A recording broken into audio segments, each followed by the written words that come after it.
Ainda sobre a minha experiência com a justiça no Brasil, a partir das ações de uma ação específica que movo na Justiça Federal e que agora se encontra a nível de recurso da minha parte no Tribunal Regional Federal em Brasília. Então, antes daquela sentença do juiz de primeira instância, denegando o meu pedido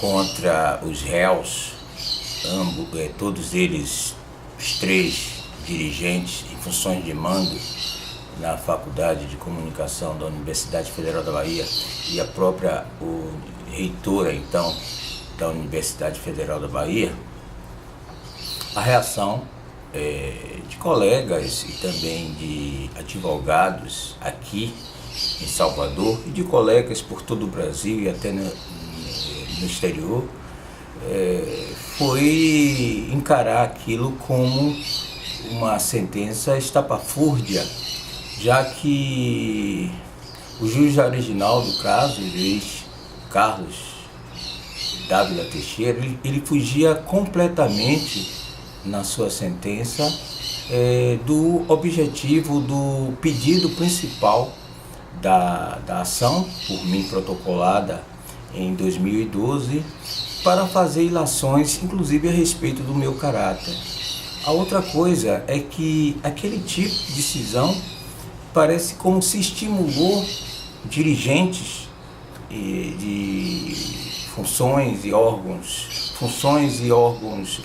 federais, principalmente no âmbito da universidade, a se sentir à vontade para permanecer naquela prática de assédio moral contra os seus colegas, contra técnicos administrativos. Ou seja, a repercussão daquela sentença do juiz foi extremamente nefasta, porque a decisão fez com que aqueles réus, por mim, levados à barra da justiça, se sentissem à vontade para continuar com as suas perseguições, com a tentativa de destruir a minha imagem acadêmica, tanto assim que, se você for verificar, a partir de 2013, essas ações dentro da Faculdade de Comunicação, por parte de um pequeno grupo orientado por facções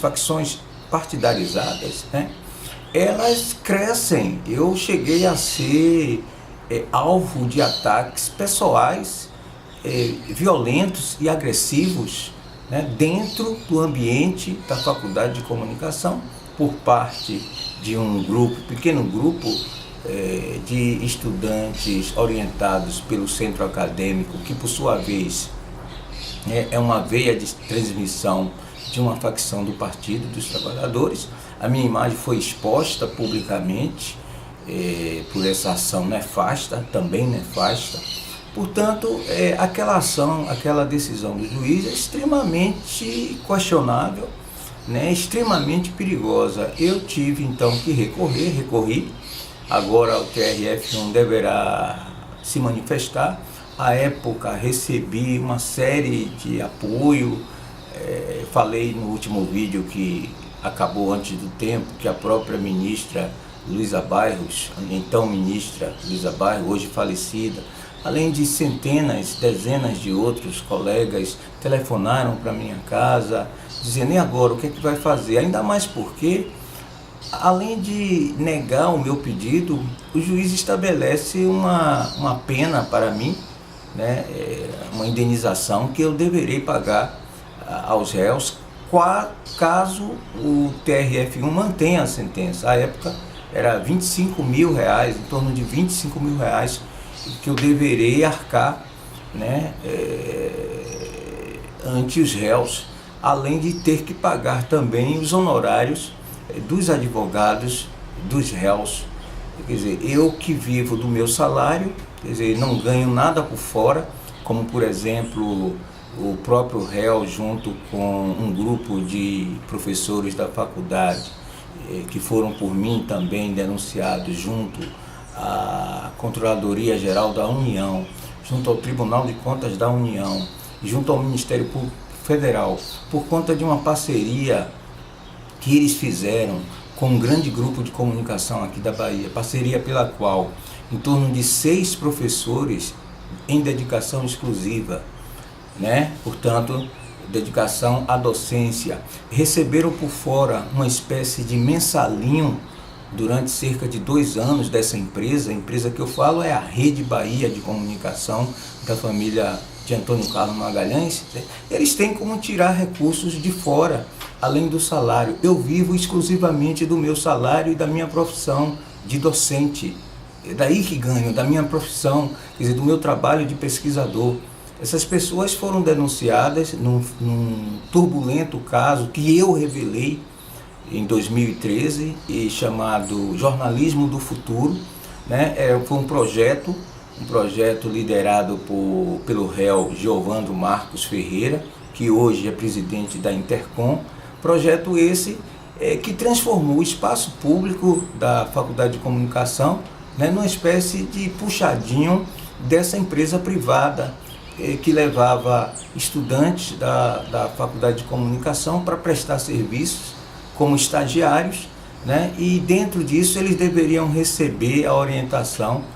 Eles articularam lá a orientação de 6 professores escolhidos quase que a dedo por Giovandro Marcos Ferreira, né? E esses 6 professores, conforme está em sua declaração, na declaração de renda deles, a qual nós tivemos acesso a partir de processo aberto, inquérito aberto pelo Ministério Público Federal, né? Eles receberam quantias que só num dos exercícios, se não me engano, no exercício de 2013 ou 2014, que isso levou mais de 2 anos e só foi, esse contrato com a Rede Bahia só foi extinto a partir do momento em que se sentiu que isso ia estourar, e eu dei publicidade a isso.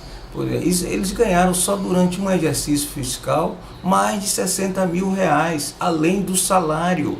Tudo isso de forma não transparente, tudo isso de forma não republicana. Então eu vivo do meu salário.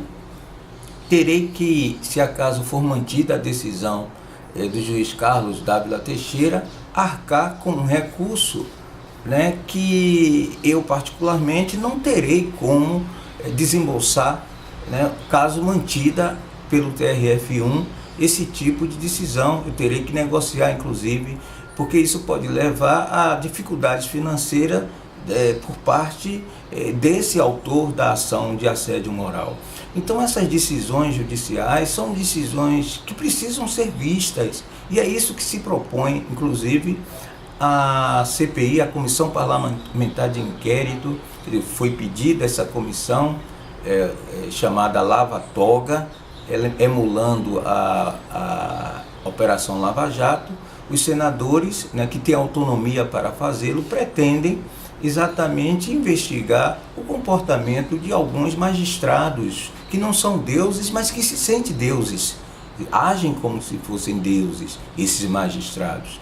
Então é muito importante o apoio a essa possibilidade de abertura de uma comissão parlamentar de inquérito que vai investigar o comportamento dos magistrados, desembargadores e ministros dos tribunais superiores da Justiça brasileira.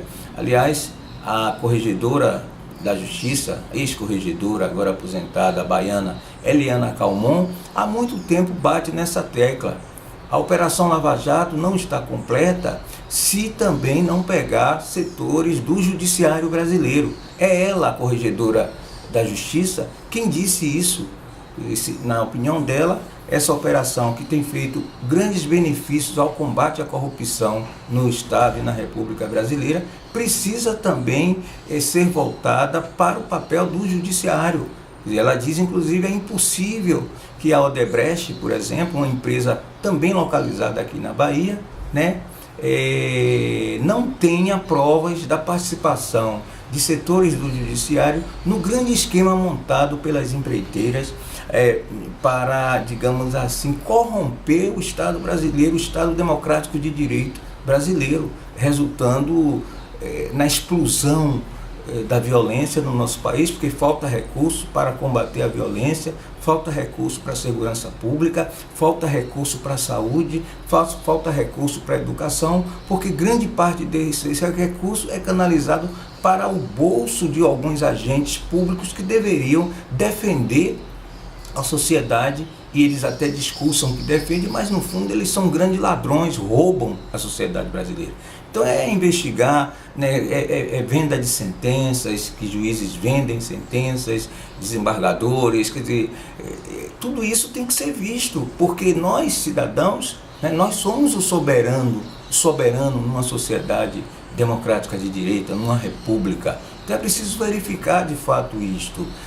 Nas últimas 24 horas vimos a ação do juiz Marcelo Bretas, juiz da Justiça Federal lá do Rio de Janeiro, mandando prender um ex-presidente da República, o Michel Temer. Não só ele, mas ex-ministros, uma série de figurões do colarinho branco acabam de ser presos exatamente por participação em esquemas de corrupção. Juízes como esse, juízes como o ex-juiz Sérgio Moro, né? A ação deles deve ser louvada. É dessa forma que se combate os descaminhos, a tristeza em que se transformou o Brasil, num território de impunidade, né, para esses mandatários, para esses homens que estão em posição de poder e que riem da justiça. Conforme eu disse, eu sou ironizado pelos meus pares dentro da Faculdade de Comunicação. Eles acham inclusive um absurdo, eu já ouvi de Marcos Palácios, né, em reunião, né, esse tipo de aleivosia. Tudo você recorre à justiça. Então se criou uma imagem, quer dizer, que eu estou errado em buscar os meus direitos. É porque eles estão acostumados, viciados, né? Eles sempre foram viciados. Essa turma que privatizou, que sequestrou a administração pública, que sequestrou a universidade, certo? Se acostumou com impunidade. É preciso, portanto, que nós agimos, nós, cidadãos brasileiros, né, agimos no sentido de aperfeiçoar o Estado Democrático de Direito. Um abraço.